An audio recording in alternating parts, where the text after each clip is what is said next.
जो बिहार के पूर्व मुख्यमंत्री हैं, मौजूदा मुख्यमंत्री के बारे में एक गंभीर चिंता व्यक्त की है। नहीं देखिए, उनको लेकर हम सब चिंतित हैं और मेरे मुख्यमंत्री जी के स्वास्थ्य को लेकर कई दिनों से काफ़ी अफ़वाहें, र्यूमर्स सर्कुलेट कर रहे हैं, क्या सही है, नहीं है, ये हम लोग नहीं जानते।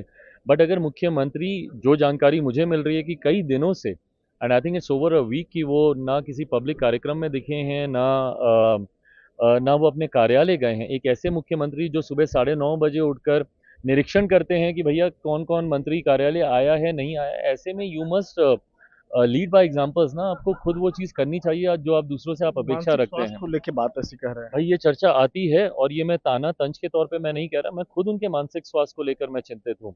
और अगर ऐसी कोई तकलीफ़ या कठिनाई मेरे मुख्यमंत्री को है तो ए, उनका इलाज होना चाहिए और बी, एक मेडिकल बुलेटिन कम से कम जारी होना चाहिए। बिहार की जनता को ये अधिकार है अपने मुख्यमंत्री के स्वास्थ्य के बारे में सही जानकारी हासिल करने का। ये कहते सवाल है कि मुख्यमंत्री के बारे में जिस तरह से उन्होंने पिछले दिनों जो है विधानसभा में जिस तरह से महिलाओं को लेकर जो बातें कही थी, क्या कहेंगे?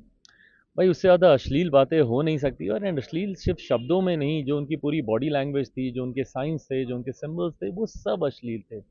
और मैं जैसा मैंने कहा कि भाई विपक्ष को नुकसान भी इसी बात का हुआ क्योंकि किसी विपक्ष के नेता ने उस पे हालाँकि आवाज़ नहीं बाद में उठाई। उन्होंने माफ़ी भी माँग ली, लेकिन क्या लगता है कि इससे मामला खत्म हो जाता है?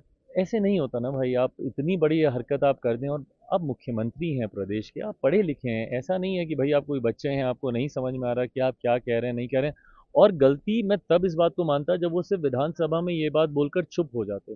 उसके बाद विधान परिषद में इससे ज़्यादा अश्लील शब्दों में उन्होंने इस बात को दोहराने का काम किया। तो ये दर्शाता है कि ये सोची समझी बात थी, वो इस बात से सहमत थे, तो आलोचना होने के बाद आपको ज़रूर लगता है उन्होंने कि माफ़ी जीतन राम माँगी। मांझी जो कह रहे हैं, उस बात में सच्चाई है, कुछ दम है? मैं मानता हूँ पूरी तरीके से। मैं ना सिर्फ़ मैं उनकी बात को मानता हूँ बल्कि मेरा अपना जितना अनुभव है और मेरी अपनी जितनी जानकारी है, मैं उसके आधार पर भी मैं खुद इस बात को मैं मानता हूँ कि कहीं न कहीं कुछ तो गड़बड़ है। ये चिराग पासवान जिनका ये कहना है कि बिहार के जो मुख्यमंत्री है, उनके स्वास्थ्य की जाँच होनी चाहिए, मेडिकल बुलेटिन भी जारी करना चाहिए। संसद भवन से राजीव रंजन, एनडीटीवी इंडिया।